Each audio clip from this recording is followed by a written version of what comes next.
For a year and a half, I've been doing a business that I love. I really love it. And it's not providing me with the financial part yet, and I know it will, and I'm wanting to know when will it happen. You know, I feel almost like I have a break on in myself.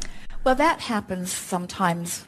Remember that the universe is responding to you in response to your feeling. Mm-hmm. And so sometimes when things dovetail with a subject like dollars, a subject that you and almost everybody else has pretty well practiced the feeling of not enoughness around, what happens is things can go very well. It's as you say, I'm having a good time, things are expanding, I'm getting many new ideas, I'm feeling lots of energy flowing, but the dollars just aren't rolling in the way that I'd like. And we say it's usually because you've practiced for a while the feeling of not enough dollars. And so you really have to begin to imagine more dollars or get off the subject altogether. We want to be clear about that. You see, you do not have to launch an intention and then hold doggedly to that thought and only that thought in order for the universe to bring it in. It's not like casting out there with your great line and hooking onto this fish of something that you want and then having to keep tension on it in every moment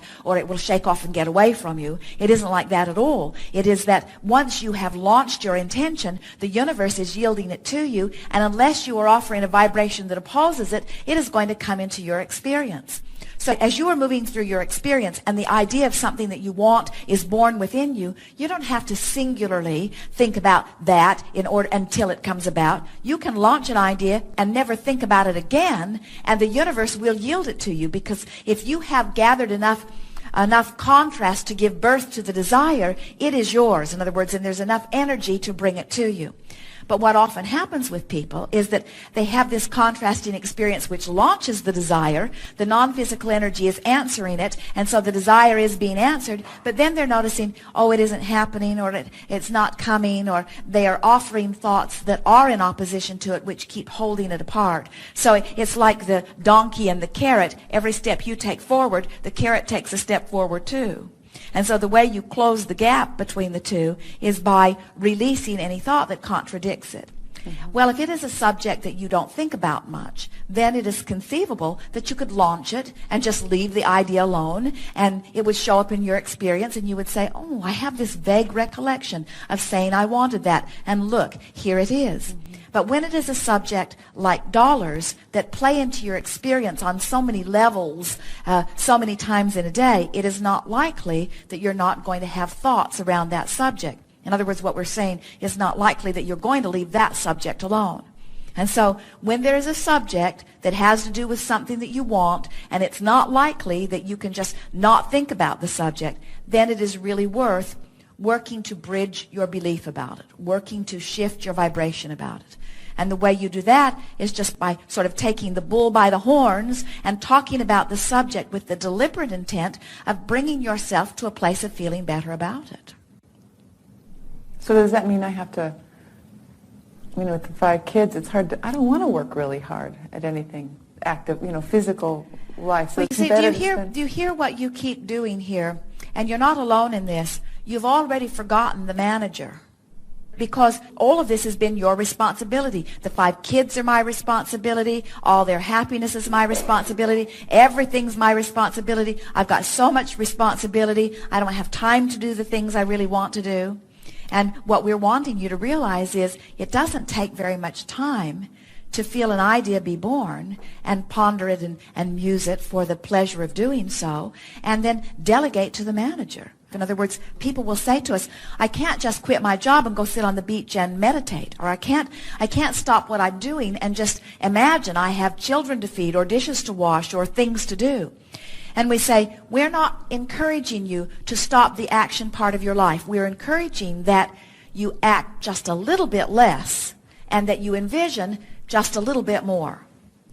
What we would like to say to you is that there is power in lining up energy, the likes of which in your action orientation you don't really know.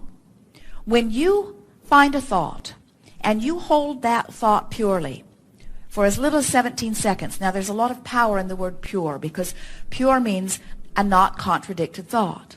When you find a thought of something wanted and you hold that purely by imagining it, pretending it, remembering something like it, musing it, when you hold that thought for as little as 17 seconds, another thought of the same vibrational equivalent, because of law of attraction, joins it. And when those two thoughts come together, there is an explosion of energy. So in order to give you an idea of the power of the thought, we would say to you that when that first 17 seconds joins, that there is an energy expansion that is equivalent to about 2,000 action hours. That's huge. When you cross the next 17-second mark, the expression of energy is 10 times the first. 20,000 action hours just by walking across that next mark. When you hold it for the third sequence of 17 seconds, another 10 times. Each time there is another 17 seconds of non-contradiction. The thought catapults into a whole new level, so that 68 seconds of pure thought has huge action consequences. You see, that's why we say one who's connected to Source is many, many, many times more powerful than one who is not, because there is no self-defeating that is going on, you see. Did we get to the heart of it? I think that's good. Thank you. Be playful about it all. I want to give you one more thing here.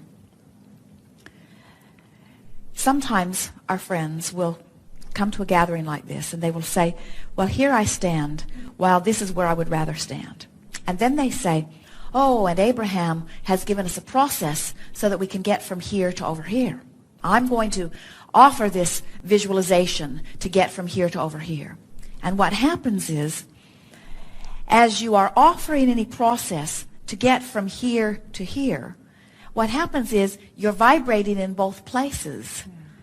So you can't move from where you are. Nothing changes for you.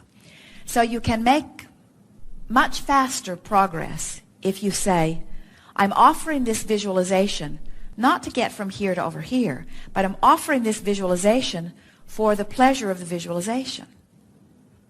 When you go to a movie, you don't say to your friends, I'm going to this movie because it's about things I want to live, and I think if I go watch the movie, I'll vibrate like the movie is vibrating, and then the universe will yield to me. Although that's not a bad way of approaching a movie. But you don't go to the movie with that intention. You go to the movie for the entertainment. You go to the movie for the distraction. And that's the way we want you to begin going to the visualization. Don't visualize to make something happen. Visualize for the pleasure of visualizing. So I just have to have a good time. You're just wanting to use any excuse in the world to let it in, to let it in, to let it in. The universe knows what you want. You just got to let it in. Thank you. Indeed.